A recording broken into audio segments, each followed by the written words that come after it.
that we're looking to move forward. We've hit kind of the end of purely brain-based views of human suffering, of pathology, of treatment. And we've hit the end of psychological views. And so what's cool for me about psychedelics and why we need it now is that we really have to design treatments that are fully biological, psychological, and sociological in their core. And psychedelics, for me, represent that. And psychiatry has really, started to take notice.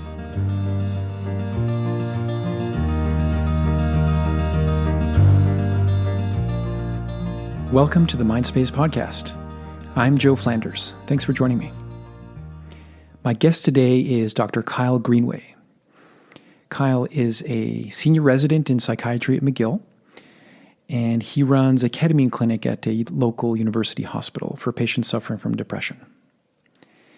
He has quite an unusual background for a psychiatrist, having spent a good chunk of his education studying physics and chemistry, and that comes across in the rigor and creativity of his thinking. So it's very interesting to talk to him.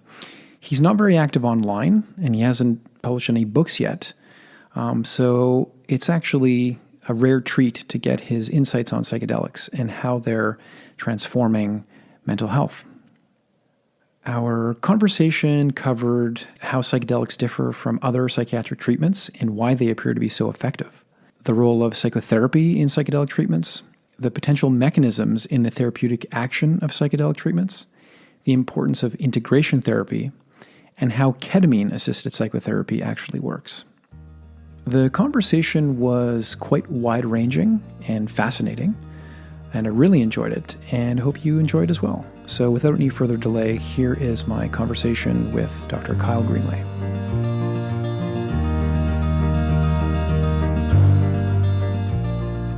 Kyle, welcome to the podcast.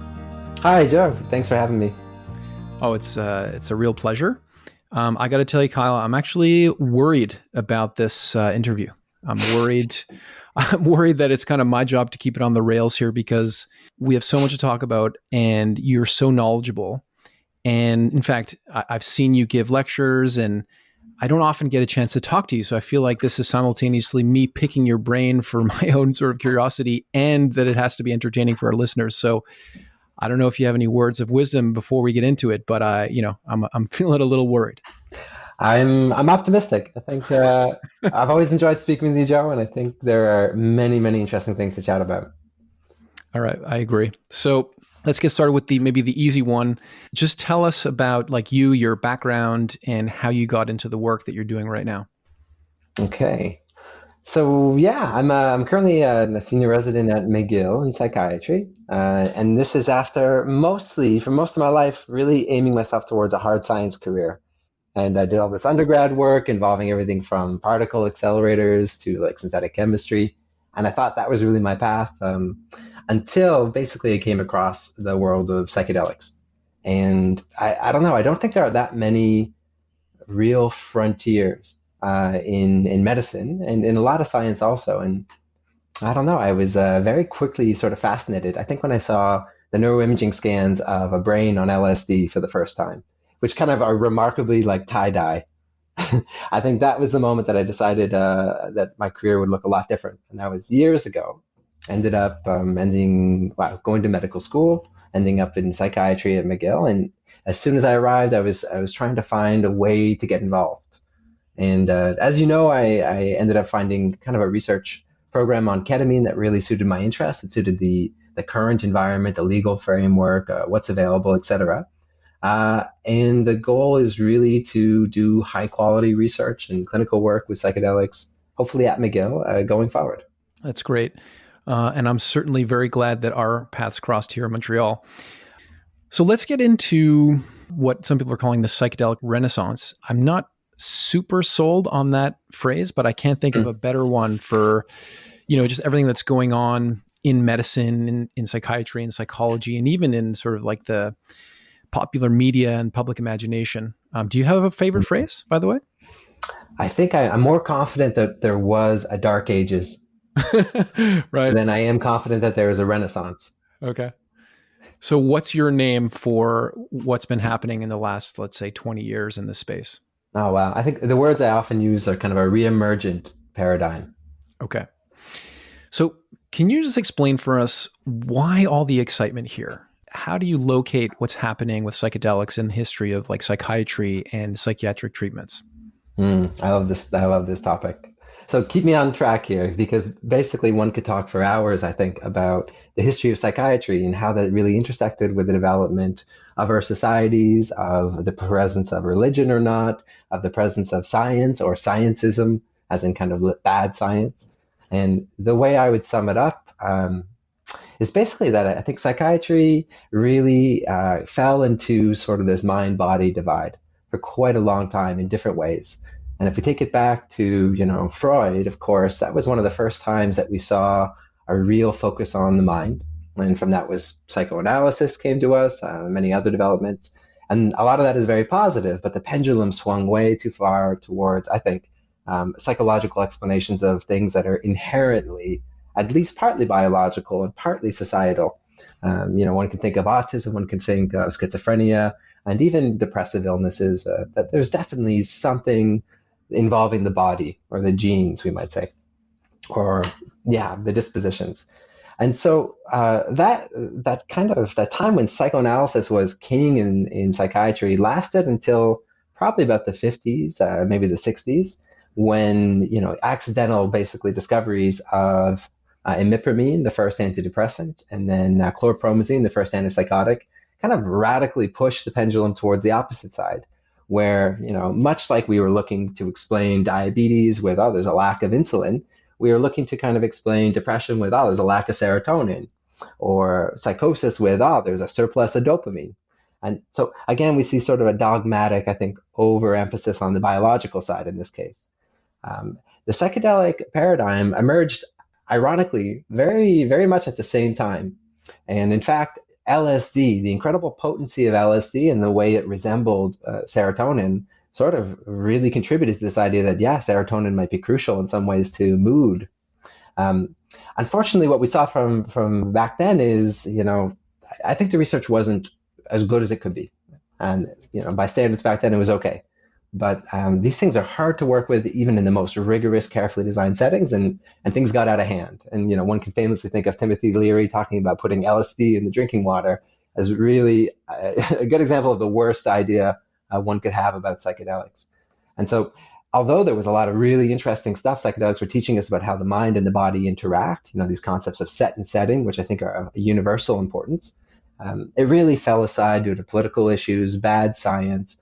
And psychiatry's desire to really frame itself as a biological specialty within medicine, no longer psychoanalysts in private clinics.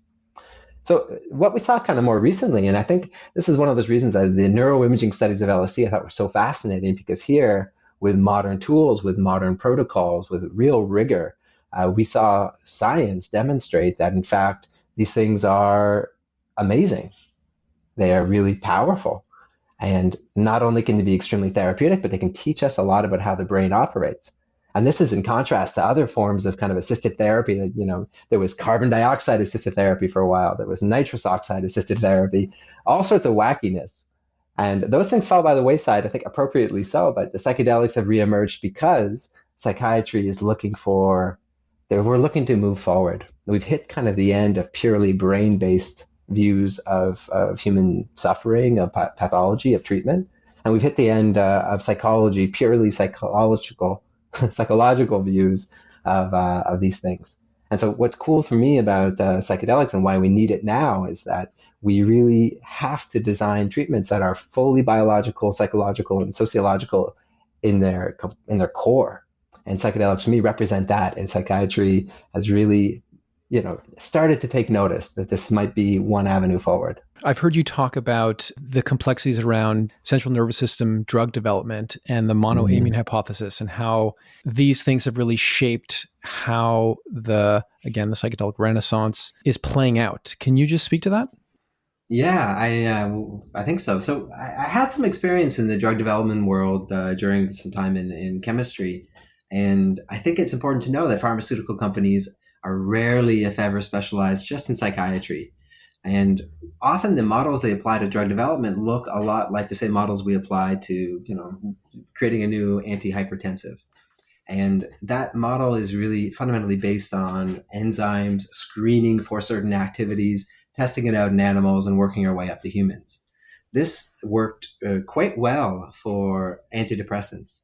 After we had a hypothesis that, the monoamine hypothesis, that depression itself was due to a lack of, say, serotonin or whatnot. And I'll just point out as an anecdote that the monoamine hypothesis is a great example of moving goalposts, in that initially, it was all serotonin. Suddenly we had molecules that played also on norepinephrine. And so we thought, okay, serotonin and norepinephrine are important for mood. Later on, we added in dopamine. So, okay, maybe these three are the crucial things for mood. Suddenly, or later on, it evolved further until blocking dopamine, the opposite of boosting it, was what was important for mood. And so that model, I think the idea kind of simplistically of replacing or replenishing the stores of some neurotransmitter as a cure for something in psychiatry really has run its course.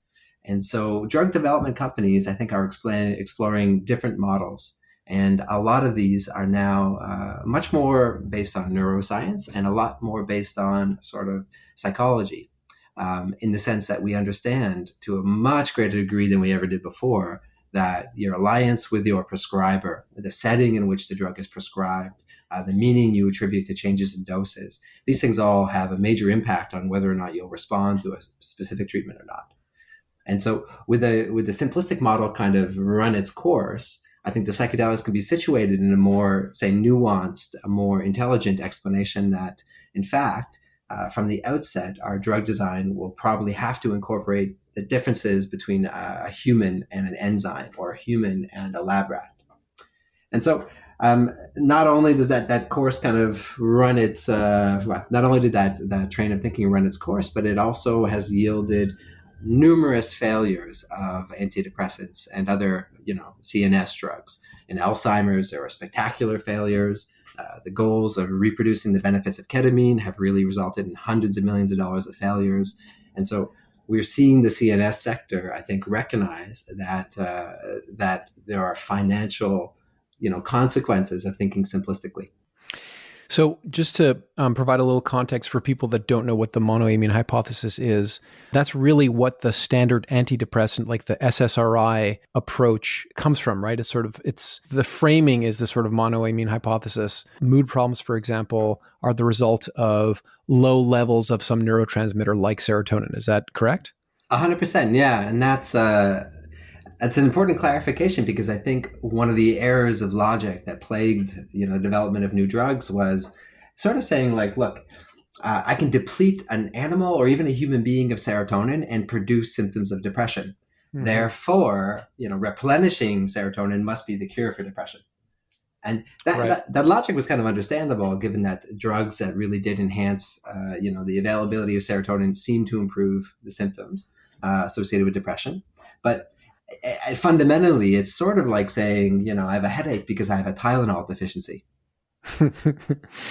Right. And so what do you say to people who hear this and who are taking antidepressants? Maybe it's working, maybe it's not. And all of a sudden the science that it's based on is not correct anymore. How do you help people make sense of that? That's a great question. And I spent a lot of time talking to patients about this. And it's important not only because of the scientific aspects, but because the narrative or the understanding you have of your treatment will influence its success. And so it's important to develop a narrative, I think, that is at least scientifically coherent, but also is therapeutic. Mm-hmm.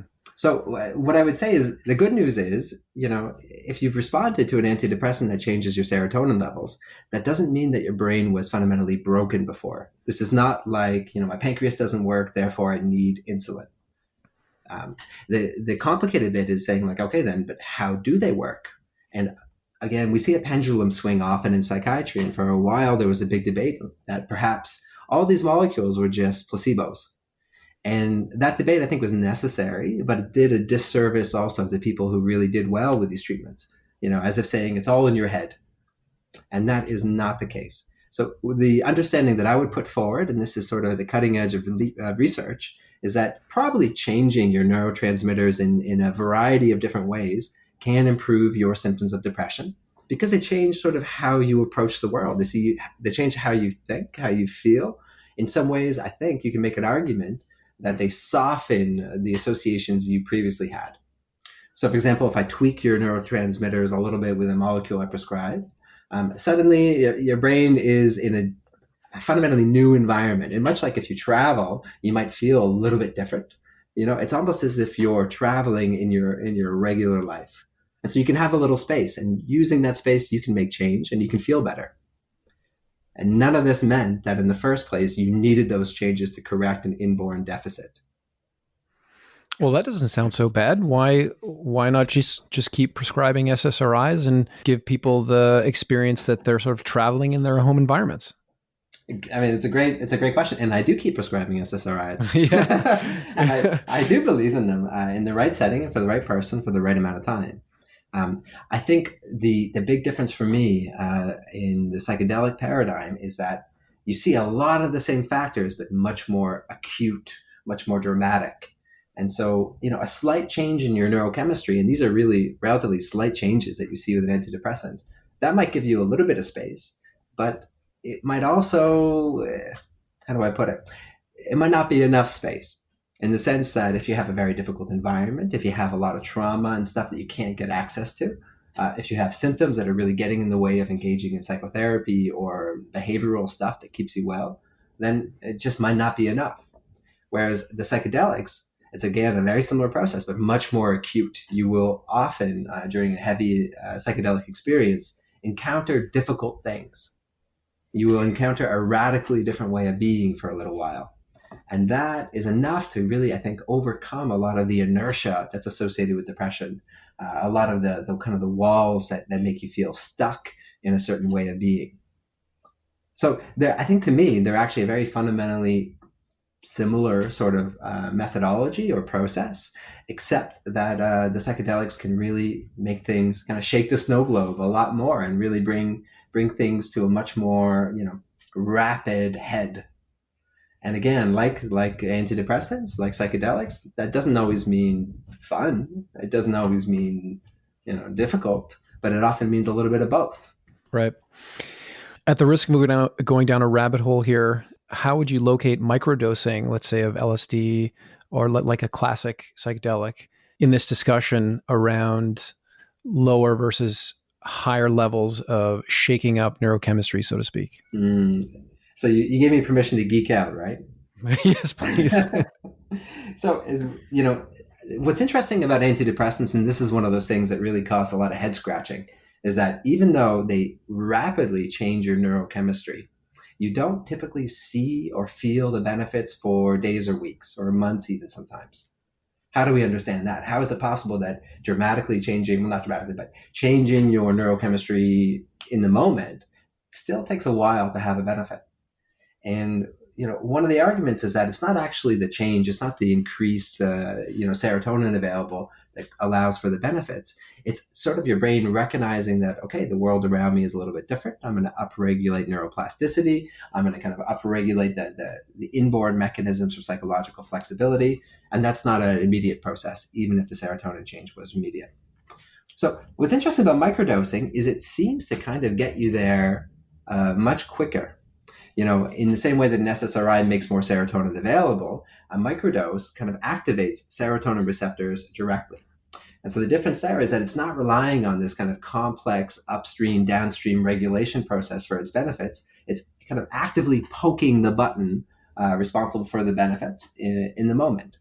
And so I would guess, and it's kind of impossible to prove, but I would guess that the state that one experiences within like a well-dosed microdose is probably similar to the way you would feel after 2 weeks or 3 weeks on an SSRI. Interesting. Okay, so let's talk about the pharmaceutical developments in psychedelics. So particularly I want to get to these sort of breakthrough status that a number of new medications have achieved. Maybe you can tell us that story and what that actually means. Yeah, so the FDA's famous breakthrough status is kind of a new designation. It's only existed for a few years, where they said, look, it's become very onerous. It's become very long to approve new drugs. And in certain situations, when a new treatment seems so much more, beneficial than what's currently out there for something that has a real need. We're going to kind of expedite the process of running the rigorous clinical trials, to getting it approved, to getting it available for people who need it. And so the FDA breakthrough status requires really significant kind of preliminary results, usually clinical phase 2 studies that show, again, dramatic efficacy above and beyond what is currently out there for whatever treatment. And so the very first psychedelic breakthrough status went to MAPS, the Multidisciplinary Association for Psychedelic Studies, who showed that psychedelic-assisted psychotherapy using MDMA for treating PTSD was much better than what's out there. And that's partly because what's out there for PTSD is not that great. And also it's a little bit of political brilliance on the part of MAPS, because they really targeted a condition that affects veterans. And veterans have a lot of political sway in the United States. Veterans suffer huge levels of mental health issues. They are often covered by the Veterans Affairs organization, which receives government money. So it's a little bit like socialized healthcare, we can call it that. And so there's a lot of financial and political motivation to see better treatment of vets. And MDMA-assisted psychotherapy for PTSD tapped into that and won breakthrough status a few years ago. The others are, in fact, psilocybin-assisted psychotherapy has won it twice, once for kind of vanilla depression and once for treatment-resistant depression. And this is with USONA, which is more of a nonprofit organization, and Compass, which is much more profit-heavy, investor-fueled development. But their actual, products, let's say, are quite similar. I want to talk for a second about why, when we're talking about psychedelics and psychiatry, we're talking really about psychedelic-assisted psychotherapy. And I think some of the threads are already in some of the things you said already. But the idea here is that this is not just a medication that you take home, take one in the morning and see how it goes for a few weeks. This is a treatment that combines talk therapy and a neurochemical manipulation. Why is that? Why can't we just take a psychedelic and get on with our lives? Let me ask you, can we take an antidepressant and get on with our lives? Yeah, so great question. And of course, I went to grad school, I guess in the early 2000s, and my undergrad in the late 90s. And the orthodoxy then was SSRIs can be really helpful, and CBT can be really helpful, but the best combination or the best treatment is if you get the two in combination. And so this was sort of like what I went into my psychotherapy practice with. I was lucky to get referrals from a GP, for example, that prescribed SSRIs and then referred their patients to me. But more often than not, people were just doing psychotherapy because they didn't like the pharmaceutical approach, or they were just taking drugs and it wasn't working. And then they came to me for sort of like an alternative. So there's the empirical principle that the combination works best. It sort of makes sense intuitively. Just this notion that sometimes getting an SSRI can give someone a boost, get them a little bit unstuck. But then they might need some help with behavioral activation or cognitive restructuring to sort of have those changes endure and be sustainable. But yeah, so maybe it is the same thing, but there's something about this wave of new treatments that, like, the medications are being approved to be done in the context of psychotherapy. It's not really optional anymore. Yeah, and that's it. I think, and this does touch on what I was the argument I was trying to lay out. That basically, I think you're totally correct. The ideal treatment with currently available, the ideal current treatment that's available is essentially, an antidepressant and psychotherapy. And the way I would argue that is, again, the antidepressant might help with symptom reduction a little bit, but fundamentally it's kind of creating some space, creating some flexibility that you can then work with in psychotherapy. The danger is if you take an antidepressant without any sort of psychotherapy, I would suggest that if your environment is overall positive, you're likely to benefit. You're likely to become more sensitive to the positive factors in your environment, because it's not just psychotherapy that keeps us well or makes us well. It's all of the, the friends, the meaningful contacts, the purpose we have in our life. If you're a benefit, a privilege in society, that certainly helps your mental health, etc. So the antidepressant, I think, works even in that case in combination with the psychological and the sociological factors around you. With the psychedelics, it's all that is true, except to a much more kind of violent or dramatic extent. And so if you become much more sensitive to your environment, even if it's just brief, that can go very badly if your environment is not nice.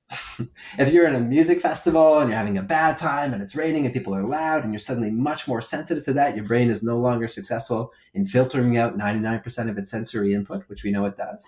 You can be totally overwhelmed. That can finish in an ER visit. At the same time, that sort of lack of filtering is what makes the psychotherapy so much more effective, in theory, when you are on a psychedelic. And so to take a psychedelic outside of a context of psychotherapy, there's lots of ritual use, there's lots of recreational use that's done appropriately, and it could be beneficial in those settings. But no FDA approval would ever come to this treatment, because for a certain portion of people in the wrong environments, you're just going to amplify all the difficult things in that environment. You can end up in disaster very quickly. You would learn very quickly this is a bad idea to give people LSD and send them on their way. Right. It's interesting because I feel like part of what's in the background of what you're saying is this sort of your sense of the mechanisms here. This thing about like sensitivity to environment, creating space, this kind of stuff. What do we know right now about the mechanisms, both neurobiological and psychological, why these drugs are so effective? I don't know if you want to talk about like the entropic brain hypothesis or neuroplasticity or the default mode network or any of those, if any of those feel relevant to you, but what are you betting on in terms of the best theories here? Okay, my favorite theory, and this is mostly based on theoretical arguments and reading kind of diverse literature, is something I'll call state-dependent learning. So what we know is even in rats or mice, if you set them loose in a maze, you get the performance. You do it again with them being administered anything ranging from a barbiturate to cannabis to cocaine, you're going to see differences in performance. When you then do it again with them in a sober state, you'll see that they have learned a lot less from their non-sober learning experience. So for example, if they did it on a barbiturate and you test them again without the barbiturate in the system, you find out actually a reasonable explanation of what's going on is, okay, they just really didn't learn as much. The fascinating thing is if you re-administer that barbiturate, in fact, they actually regain a lot of the performance you thought they lost. So those memories were not just faultily encoded or something like that. They were encoded in the context of what was going on in the brain. In that case, a drug, but the same is true of your environment. So if you study in a very particular environment, for example, with a particular smell, and then you go to a test and you don't have the access to that smell, you're going to have less access to those memories that were formed with that particular environment. This is called state-dependent learning, and this is a phenomenon we see all over neuroscience and psychology. And so what I would say is one reason antidepressants will work again is because they change that state. So they kind of lessen all the learnings that you did about who you are, who the world is, how you should react, how you should feel.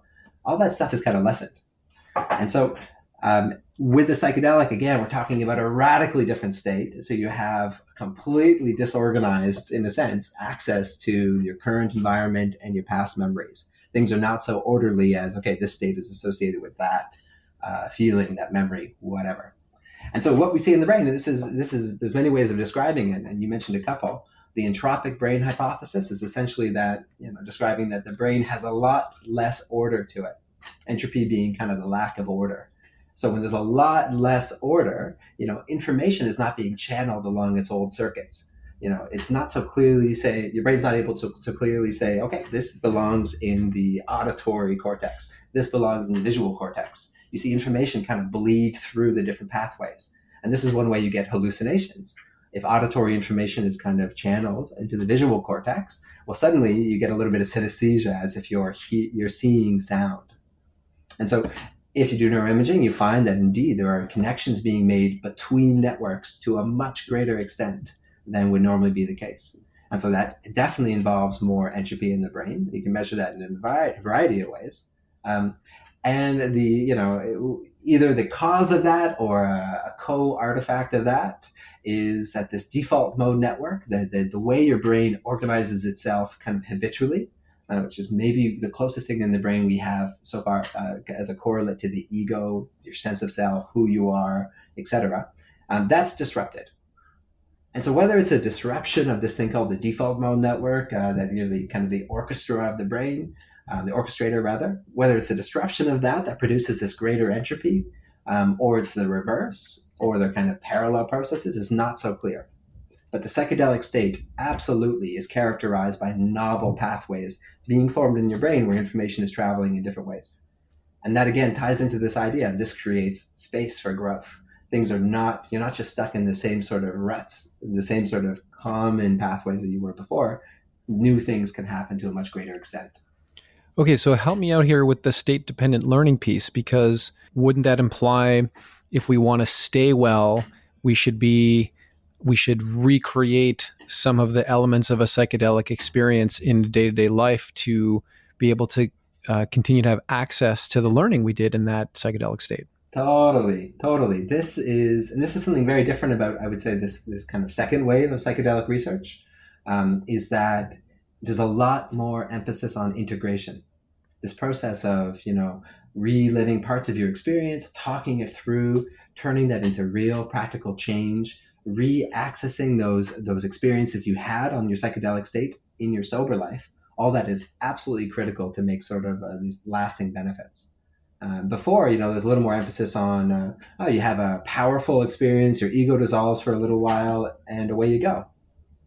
And as you say, Joe, without this process of sort of retrieving those insights, retrieving those positive feelings, whatever it is, in your sober state, there's no way to really maintain access to it. And it will quickly just become a part of your brain that is kind of irrelevant for your day-to-day life. One of the things that I wonder about when I hear you talk about this like state-dependent learning thing, and just your comments about how radically different a psychedelic experience is a psychedelic experience just novel and different and therefore gets our attention and maybe stimulates some neuroplasticity? And could we not just get screwed up in some other ways, like go traveling to a foreign country or go to like on a roller coaster or something, like just all kinds of weird stuff to change our state of mind and perhaps even our sort of neurochemical balance there? Why do we need a psychedelic for that? That's a great question. I think those are good examples. I think for sure traveling is a challenge for your brain. There's something very different about different cultures, different smells, different sights, and that will, in some ways, I think, act at a similar level. And you hear this from people. You hear people say all the time, oh my God, my trip to wherever changed my life. And I think that's not a coincidence that psychedelic experiences are often called trips. Now, the rest I'm less sure about. We do know exercise, for example, activates similar kind of processes. We don't know, as far as I can tell, about roller coasters, but roller coaster assisted psychotherapy does sound intriguing. Let's put it on the list of potential projects. But I generally do think that, much like I'm basically a compatibilist, I think, in my views. Much like I don't see psychedelics as totally a different kettle of fish from antidepressants, I don't think that they're the be-all and end-all, and I don't think they're totally different than traveling, engaging in psychotherapy, which for many people is a totally novel experience, meditating, which in some ways is totally weird compared to your daily life, etc. And I sort of always encourage people, when I talk about mental health, is the most beautiful mindset one can take to one's mental health is curiosity.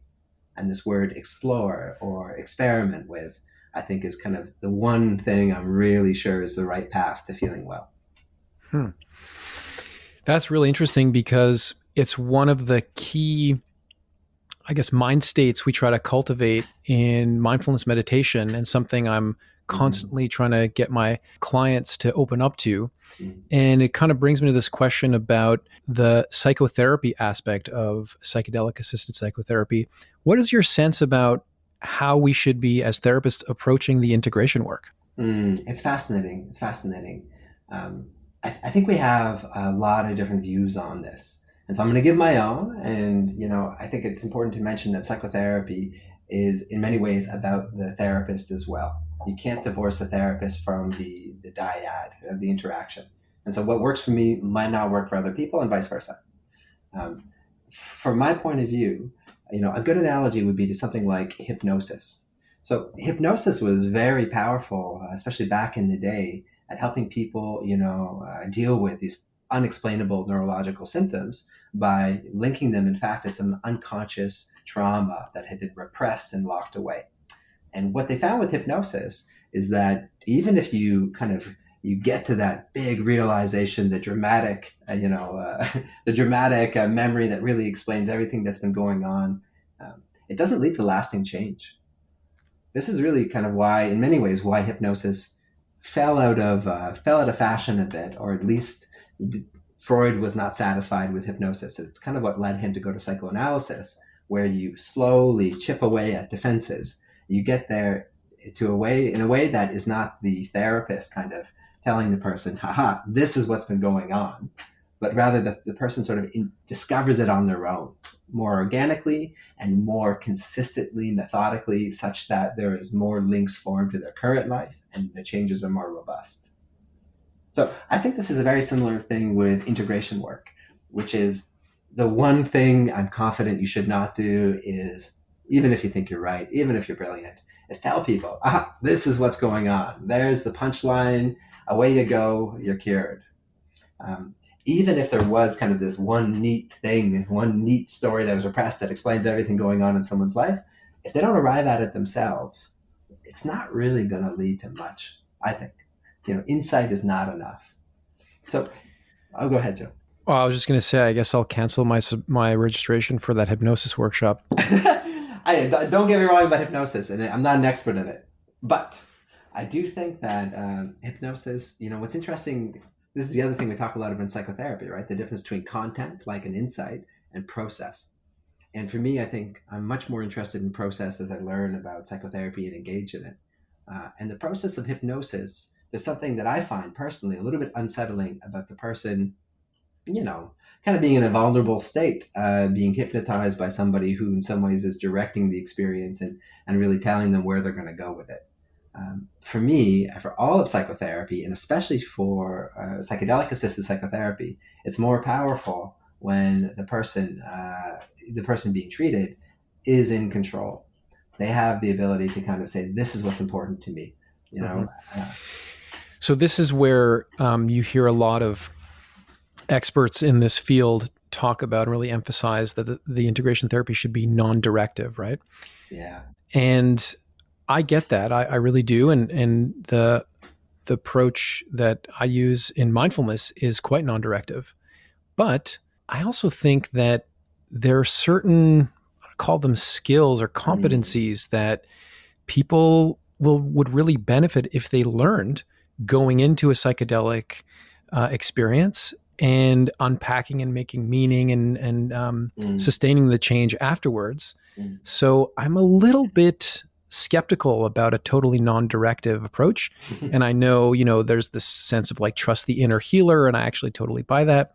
But I wonder if, and maybe it depends on the client, depends on the therapist and all this kind of stuff, but I'm not sure I'm convinced that we should just let people kind of like do the exploration and make whatever sense they can of it by themselves or just in conversation, Totally. I think this is a paradox because totally non-directive psychedelic-assisted psychotherapy would look a lot like just kind of random recreational use, which again has its positives, but can also go very badly. I think what you'll find in the literature on it and in a lot of the clinicians' minds is there are certain exceptions to non-directiveness. So one of them is the direction, and it is a direction, to be open and to be curious. So you can't be non-directive about suggesting the importance of non-directiveness.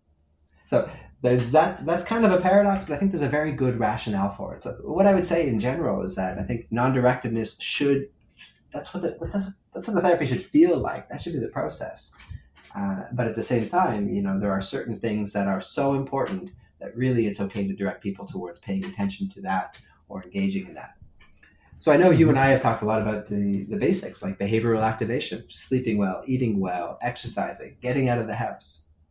Those things I feel good about saying, look, these are important. Maybe you don't realize quite how important. Here's a little bit of information. And I'd like to find out how we can kind of help you, not necessarily do the exercise I think is important for you, but engage in something. All right. So day to day right now, you're really involved in ketamine.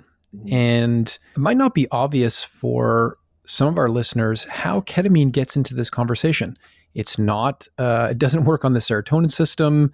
It's an anesthetic fundamentally. How do we arrive at ketamine-assisted psychotherapy? This is one of the most weird and wonderful stories I think. I mean, the first thing to know about ketamine, I think, and it's very important for grounding, is that, the classic label for it is a dissociative anesthetic.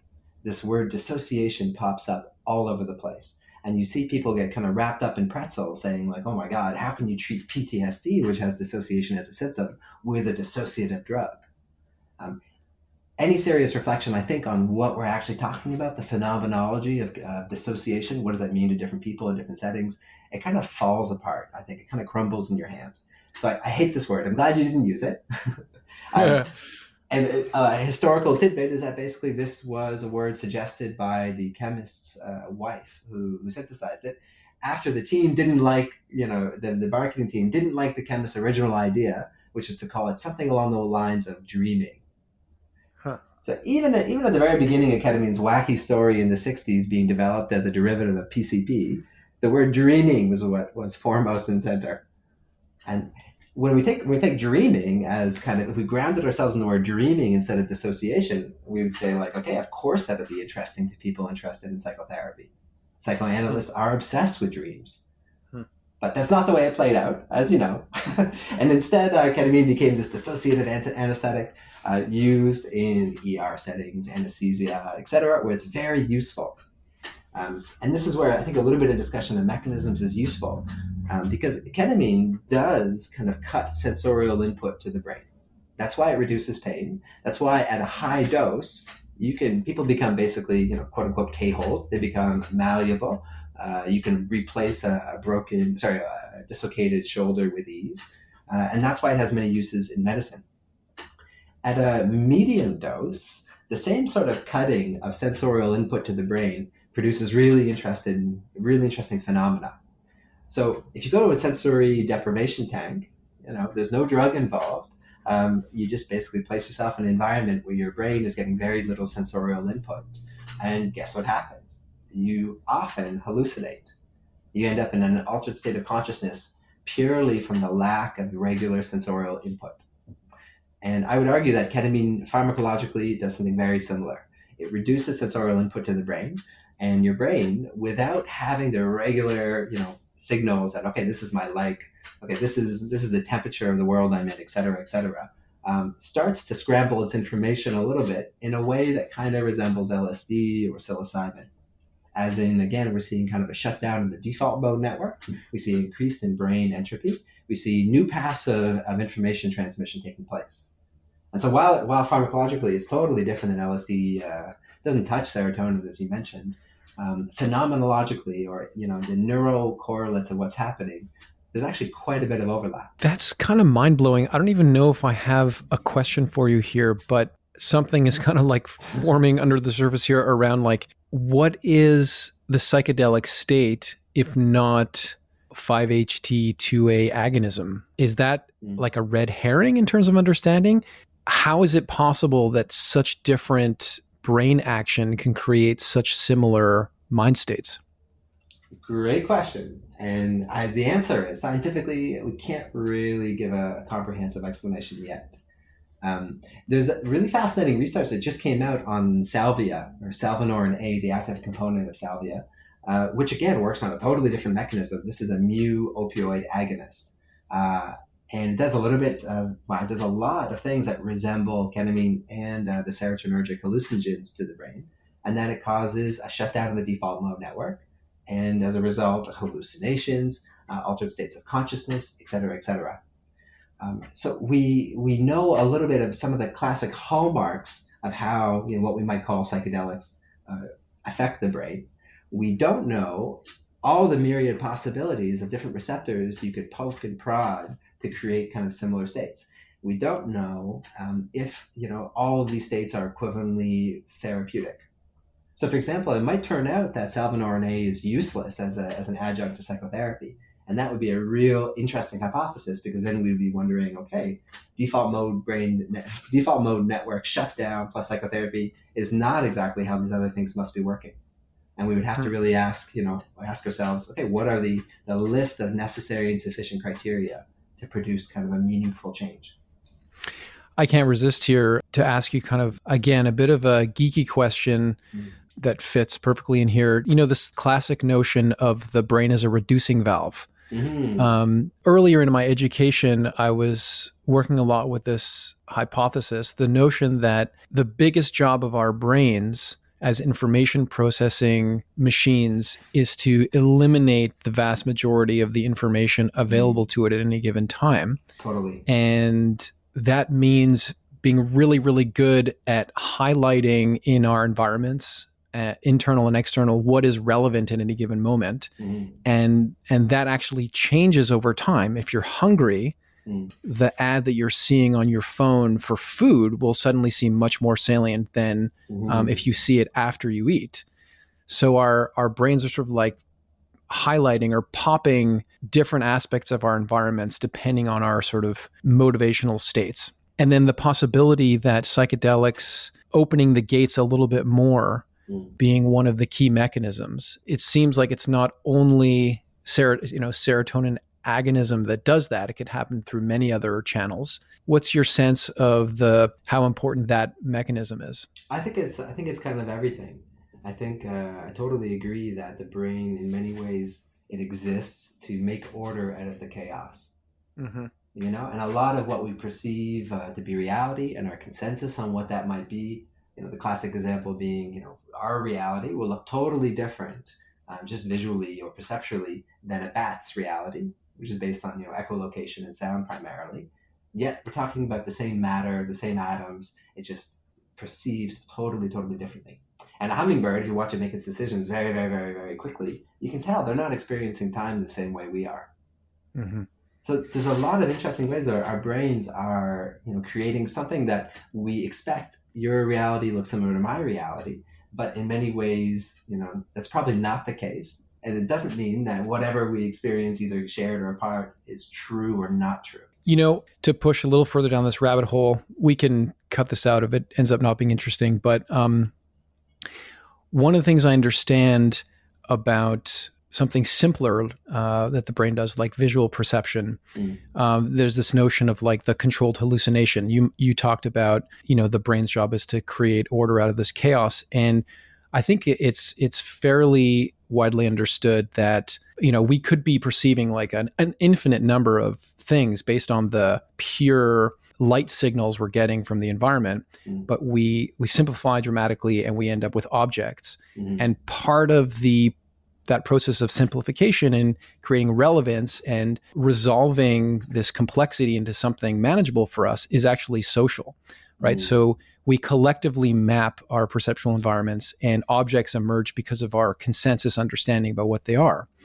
And one of the implications of that is that we don't have the same process for our internal environments, our internal experience. And I think that's very relevant for people suffering from mental illness in a variety of ways, because their internal environments can become very unpredictable and really upsetting in various ways. And then psychedelics really amplify that. And it's like, there is an internal environment here that you either don't understand or aren't paying attention to. And then you go through this process of like talking about it with somebody else and creating a map through a consensus with a therapist or whoever's guiding you through the journey. I wonder how that theory lands with you. I think it's fascinating.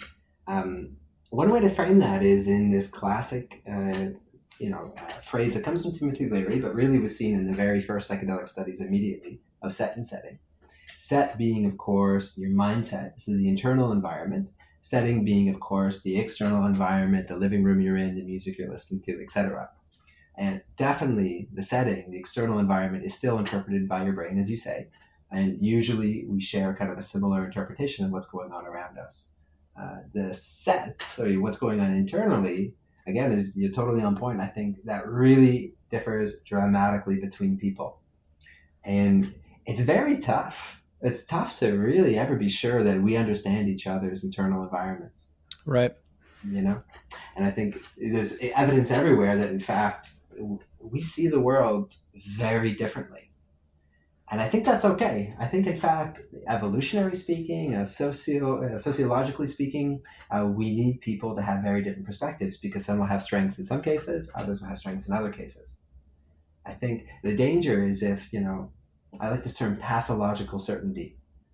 So when we lose sight that what we're seeing of the world, either the external world or what we're experiencing in our internal world, when we lose sight of the fact that now that is just one interpretation, that is just one way it could be kind of explained. When we lose sight of that, we often end up in a state of too much rigidity, too much certainty, and that causes suffering. I think uncertainty is a beautiful thing. So just to add in, back to this idea of what's the therapist's role in integration or in psychedelic-assisted psychotherapy, I think psychedelic-assisted psychotherapy is a great idea if you have too much certainty.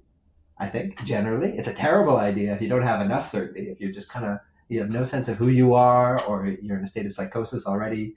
Boy, is it not a good idea to take LSD in that case. But in the case when there's too much certainty, I think that process of a therapist exploring your mind together, showing you experientially that, oh no, the world is a lot less clear-cut than you might think it was. To me, that's a beautiful thing. I think that's very, very therapeutic. Super interesting. Thanks for following me down that rabbit hole for a bit there. I wonder if we sort of come back to more conventional reality here. I'm curious to hear a little bit more about what your experience is like at the ketamine clinic at the hospital, who you're treating, what kind of experience you're having, and how the whole thing works. Yeah, this is one of the most interesting stories of my life, the creation of this clinic and seeing how it evolved over time. Basically, the nice thing about ketamine is that there is a very firm biological explanation for why it can be helpful, even in settings where there's no psychotherapy. And we've seen this from the original studies, the original IV infusion studies around the year 2000, and we've seen it with continuing research over the past 20 years, that the right dose of ketamine in the right person, even in a terrible environment like an academic hospital with noises and beeps, it's sterile, etc., even then it can be helpful. So that's one of the big reasons we were able to start working with ketamine, because it's kind of forgiving. Some people use ketamine in the ER. They give it to patients for whatever problem, and it can be somewhat helpful in that setting. If you were to try that with LSD or psilocybin, you would learn within 1 hour why that's a terrible idea. So that kind of forgiving nature of ketamine allowed us to get started without a lot of direction, a lot of firsthand experience. We had some confidence that what we were able to offer, even if it wasn't perfect, was going to be helpful to patients with severe depression. And that's how we started. And then gradually as we went, we had the good fortune of, having a lot of autonomy and being able to try things out. Like, music was not a core component of what we did at first. We incorporated it slowly. We tried it out. Patients experienced treatments with and without music. And we were able to really test that dogma that music is essential to the psychedelic experience. And that's something I really loved about that experience, that we've not just music, but with blindfolds, with the treatment room, with our approach with patients before and after. It's been a little bit of a playground where we get to see what works and what doesn't. And of course, we're nowhere near the answer. There's no one answer probably, but our experience there has been that there are certain things that are crucial, and certain things that are maybe a little bit more in the realm of dogma. Care to elaborate? Yeah. So I would say I think therapeutic alliance for any psychedelic treatment. Actually, I think it's true for any antidepressant treatment in general. A therapeutic alliance is the core of psychiatry and psychology. That, I think, if you don't have that, you don't have anything. In terms of what is maybe a little bit more in the realm of dogma, for example, in the ketamine world, there's a strong emphasis that during the treatment, the patient should be accompanied by someone physically in the same room. And during the time of COVID, that wasn't a safe thing to do anymore. So we were faced with the opportunity or the challenge of saying, okay, is it worth continuing if we have to ask our patients to wear masks and remain in the treatment room with us just outside, available as needed, but not physically holding space, as one might say. And so we experimented with that. And in fact, we found a lot of patients prefer to be kind of left alone with their experience. If they have appropriate music, if they feel they trust the team and we're nearby. A lot of them found, for example, they had less of a feeling that they had to manage us. that they had to kind of think about how we looked in their eyes, and they could really immerse themselves in their own experience more. I've gotten that feedback from a patient that you and I have worked with. So I've heard that, and it really makes sense. It does. It makes sense. And, one could argue the contrary. One could say, okay, you're colluding with the defense. The person not wanting to be seen, you probably wouldn't accept that in psychotherapy. Psychotherapy is a lot about a radical encounter with the other, about being seen in a profound way. So are you only treating depression at the ketamine clinic? There we only treat depression, and really only amongst the most severe cases around. That's the state of the art, the state of affairs, I should say, with ketamine in Quebec. It is by no means a conventional treatment. It is by no means accessible to everybody. And what proportion of your patients are getting psychotherapy? So that's another thing we evolved towards kind of confirming, let's say, the consensus. For us, it is essentially mandatory. So basically 100%. Okay. And I wonder what kind of results you're seeing with your project, like the clinical work that you're doing in the context of that research project, and how it sort of measures up to what you know in the literature. It's very interesting. So we are, in some ways, I think, very good scientists, and I think in other ways, terrible scientists, because we always have put clinical effectiveness as the top priority. So one of the things that we do, for example, is I do love behavioral activation, and when we talk to patients before the treatment, our preparation is maybe a little bit less spiritual or, say, metaphysical. Our preparation is very concrete, and we'll often say, look, we want you to do the following medication changes because they're necessary to ensure optimal success for ketamine. We'll want you to improve your sleep. We'll want you to start in psychotherapy. We'll want you to eat better, etc., before we even treat them. And so by the time they often show up on our door for their first treatment, a lot of patients are feeling significantly better already. So this is terrible for science. If you're going to enroll a clinical trial, if you're going to enroll somebody in a clinical trial and they show up sometimes already remitted, and in the science world, you would then exclude them from your clinical trial because they're not severely depressed enough. Clinically, I think this is the brilliant thing to do because, if that stuff benefits you, great. In fact, that's the kind of stuff, that behavioral stuff, that will keep you well in the long term. Ketamine will not keep you well in the long term.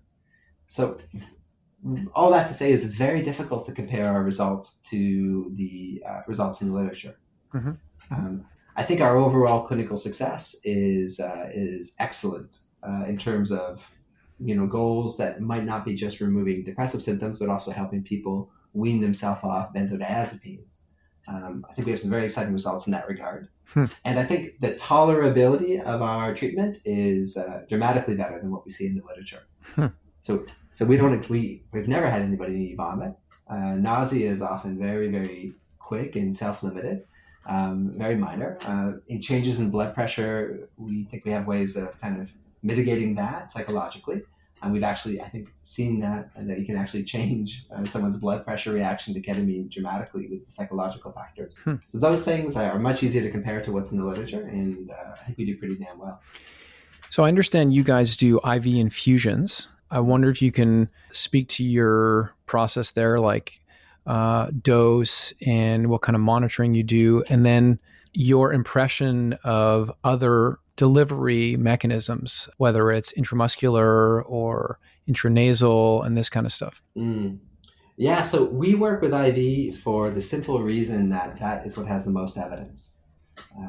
In terms of pharmacokinetics, as in how a drug is absorbed, distributed throughout the body, metabolized, excreted, how long that all takes, etc., there's not really a big advantage for IV versus everything else, except that you can turn off the pump, in theory.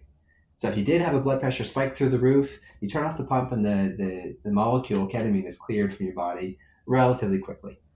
And so that's kind of it's like a safety release that is reassuring to have. So if we compare IV to intramuscular subcutaneous, in theory, the results would be pretty similar because the actual time the drug spends in your blood is going to be quite similar. And pragmatically, it'd be a lot easier to use. We simply don't because we basically are using the mode of delivery that has the most evidence, the best record of safety. Intranasal is its own kettle of fish, intranasal and by mouth. these things take longer to act and longer to leave your body. And even if you try sublingual to try to bypass, first, basically, increase absorption rate, a lot of that is going to end up being absorbed from your stomach, just from dripping down your throat. And so those forms of delivery, if you wanted to have a dose that would give a very powerful psychedelic experience, people would still remain under the drug effects for hours and hours, like 4 to 8 hours to some extent. Where the IV or intramuscular or subcutaneous, by the time you administer the drug, 2 hours after you've administered the drug, people are more or less drug free. So that's a big advantage because it allows you to use higher doses, have a more acute, dramatic drug effect, and get back to sobriety so that you're not totally, spaced out for the next day. So you alluded a little bit to the sort of regulatory landscape here. There are many, many ketamine clinics opening up primarily in the US that use this intramuscular or intravenous approach. Locally here, it's a little trickier, let's say in Canada even, to set that up outside of a hospital setting. And so private clinics are steering away from that approach, even though it has many advantages. It also has a lot of overhead because you need an IV and you need more professionals around. Yeah. As you know, we're launching shortly our ketamine clinic at Mindspace. Yeah. I wonder, the disadvantages notwithstanding, what do you think people can expect from an intranasal or a sublingual dose of ketamine done in the context of a psychotherapy? That's very interesting. So one thing is that if you are willing to tolerate a longer session, so keep in mind that ketamine, IV, intramuscular, whatever, is usually 1 to 2 hours. Psilocybin is about 8 hours of psychotherapy. LSD is about 12 hours of psychotherapy. MDMA is somewhere in the middle. So there's no real, rule that it should be this long or that long. So the sublingual or oral routes, if you want to have a powerful experience, by the time the drug wears off, it's going to look a lot more like 4 hours or 6 hours, like psilocybin. And that has all sorts of advantages and some disadvantages. I think the effects then, if you wanted to have a shorter experience, like say 2 hours, the effects pharmacokinetically just will not be as powerful as something you can get with IM or subcutaneous. But that also has advantages and disadvantages. It's not true that the highest dose possible is the best. I think in some ways the higher your dose, the further you separate from the consensus reality, and the more in a sense you could explore maybe deeper areas of your mind or whatever. But the harder it might be also to make links then between your daily life. So the sublingual or the oral routes or lower dosing by IV or IM, they might be less powerful phenomenology, yet the experience you do have, which can be profoundly different from your waking life, might be easier to integrate with the rest of your life. So this is what some people call the psycholytic model? Absolutely. Okay. Absolutely.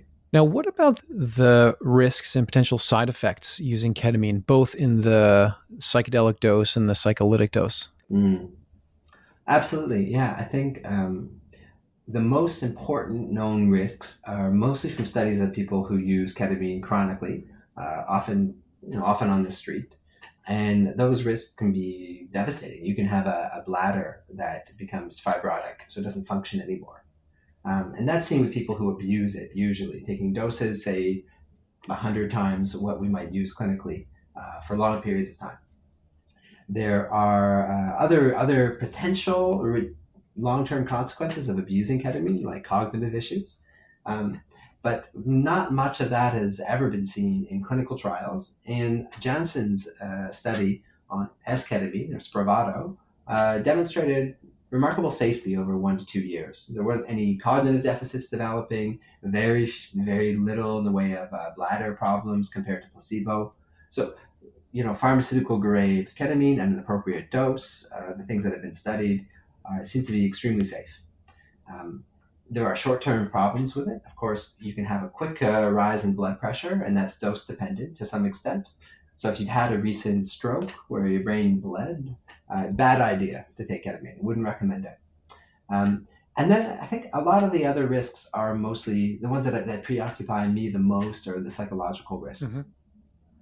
So, we talked about spiritual bypassing, this idea that you can kind of retreat into spiritual explanations or spiritual theorizing that allow you to not really deal with your problems or your behavior or whatever it is. I think there's a risk that there's kind of psychedelic bypassing, in the sense that, if you get into the model that, okay, the treatment, the thing that helps me is the drug, I think that sets you up for always looking for external solutions to internal problems. Mm-hmm. And that means addictions, whether it's to entertainment, distraction, food, cocaine, whatever it is. I think I'm always wary of this thought process of this external thing is going to fix this internal problem. Right. And so good psychedelic-assisted psychotherapy is not at all about that. When it's done right, I think it's very much the emphasis on you're going to fix your problem, my friend. This molecule might help you get there, and we are here to support you through that voyage. Mm-hmm. And to me, that doesn't lead to these ideas later that the drug itself, you need to find it on the street and take it every day and whatever to get through the rest of your life. Mm-hmm. I'm glad you mentioned Spravato because A, I wanted to make sure we talked about it, and B, I know you have some strong opinions about it, which you may or may not be comfortable sharing here. But what is Spravato, and why is it kind of a big deal? So Spravato is essentially it's ketamine. Chemically, it's one of the mirror images of the ketamine molecule, called an enantiomer. If you don't know what that is, it doesn't really matter, I think, because for real, it's very similar to straight up ketamine that's been used in medicine for 40 years. It's packaged in a very expensive nasal delivery device. And really, it's this packaging, this delivery mechanism that won the intellectual property that allowed Janssen to fund the studies to bring this to market. And what they've done is they've said, look, IV ketamine, very interesting, but who wants to go into a clinic and get your IV infusion twice a week or once a week for the rest of your life? Wouldn't it be easier to go into a clinic and get Spravato in your nose once a week or twice a week for the rest of your life?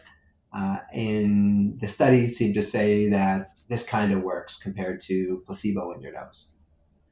There are no studies comparing Spravato to intravenous ketamine. It's never been done.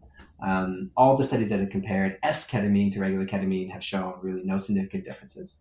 The big difference, I think, is essentially, in IV ketamine, when it's done right, again, I really think the emphasis should be on this is a catalyst towards change, towards psychotherapy. It's a brief course, and you're going to keep yourself well with X, Y, and Z after that. So the emphasis is on the patient's autonomy. Whereas Spravato, in many ways, kind of replicates, I think, the model of antidepressants that I hope we kind of move past from, that you have a neurological deficit that we shall correct with this drug. You need this the way a diabetic needs their insulin. So we got a training from Janssen on Spravato, and they claim that using S-ketamine, right, that enantiomer, has an advantage, which is that it binds better with the glutamate receptor than racemic ketamine. And I actually asked the scientist there to send me their research papers, which she did, and it was a little intimidating, so I haven't really gotten into it. But what do you make of that claim? What I would say is the brilliant scientists, and I do respect their brilliance. I worked with some of them during my master's, who work at pharmaceutical companies doing drug development. The ones who are responsible for arguments like that also believe that the core piece of ketamine was NMDA antagonism. So, as you said, one of the receptors related to glutamate. That this pharmacological feature was sort of the essential bit of ketamine's therapeutic mechanism, and if we replicate it with other drugs, we might be able to have the same benefits without the dissociation or whatnot. The science is very impressive. You can look at binding affinities, you can look at enzyme modeling. There's a lot of interesting stuff. It doesn't work. It doesn't work that the NMDA antagonism for molecules outside of ketamine to date treat depression. And pharmaceutical companies have lost maybe $500 million on pursuing that line of research. So what I would say is that although there are excellent laboratory studies, enzyme studies, animal studies that kind of maybe support a difference between S-ketamine and R-ketamine, this is brought to you by the same sort of process that lost $500 million saying we know how this works and we can show, that we can create something along the same lines. So all that to say is, I think there is an ocean of knowledge between what you can test in, say, binding affinities and what actually helps a human being. Mm-hmm. And I don't think they're so good at navigating this ocean. Interesting. All right. Well, I'm mindful of the time. I've taken up a huge amount of your time so far today. I wonder if there's anything that we didn't cover that you think is important to add to this conversation. I think every time I speak publicly about these things, I think it's important to convey the message that psychedelic-assisted psychotherapy works seemingly very well within very specific contexts. And it's tempting for a lot of people to pursue, black market purchases of psychedelics or whatever substances and try to recreate that homebrew in their basement with their friends, wherever. I would highly, highly discourage this practice because I think there are lots of potential harms that are intrinsic to the environment being different. But a key thing that a lot of people really don't understand until they've worked in psychotherapy or psychology is that the frame, this specific relationship you have with the therapist that is usually unlike any relationship you have in your life, is extremely important. The boundaries of that frame, the weird things where your therapist says, we're out of time for you to go, instead of, the way we normally say goodbye to our friends. It's unique and it's powerful. And without delving into all the mechanisms behind that, I would suggest that there's a risk in putting too much importance on the drug and too much importance on, maybe just the living room like setting, and not enough importance on the relationship you have with the therapist. And so all that to say is, don't do this at home. That's my strong recommendation. We're not there yet. We don't know what will make for a good experience or a trip to the ER. It's really interesting in the field of psychology and psychotherapy that people are, for good reason, really interested in this field, and there are more and more people getting educated about how to support people that are using psychedelics. Totally. And so it's happening pretty fast now, and I think there are more and more really good professionals that are getting educated on how to help clients in this context. So it's really cool. It's a really interesting moment, and there's some cool things coming down the pipeline, hopefully. Yeah, I mean, you and Mindspace are doing amazing work on that front. And so to all the people all the listeners who are considering, pursuing black market or psychotherapy, psychedelic psychotherapy, etc., I'd say, we're not far away from these things becoming accessible and safe. And a little patience. At this point, we've waited 40 years for this.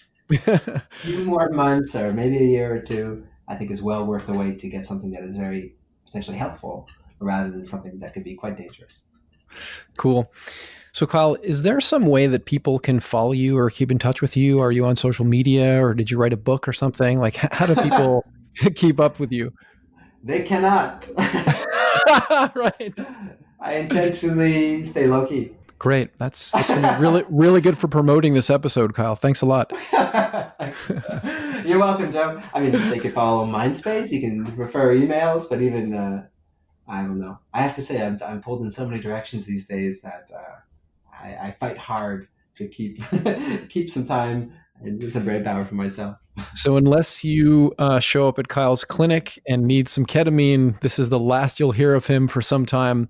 But all joking aside, Kyle, really, really fun to talk to you, and I'm not surprised. It was very stimulating and really interesting. So thanks so much for taking the time, and I hope we can do it again sometime. Thank you for having me, Joe. It's always a pleasure to speak with you. And yeah, absolutely. Let's do it again. All right. Sounds good. Take care, Kyle. Bye, Joe. Bye. Thanks for listening to the Mindspace podcast. I hope it was inspiring. If you feel the world could use a little more Mindspace, please consider supporting the podcast. The best way to do that is to leave a review on the Apple Podcast app or wherever you listen, or share your favorite episode on social media. Thanks, and be well.